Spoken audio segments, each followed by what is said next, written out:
Question 28. Which of the following changes of state would result in release of energy?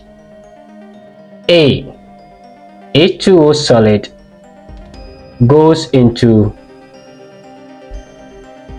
H2O liquid. B. H2O liquid changes to H2O gas. C. H2O gas changes to H2O liquid. D. H2O solid changes to H2O gas. The correct answer is C. H2O gas changes to H2O liquid.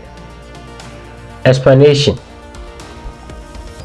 when gas turns to liquid, it's like steam becoming water.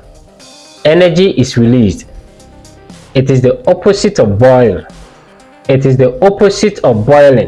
Think of it like this: cooling down gives off heat. That is why this change releases energy.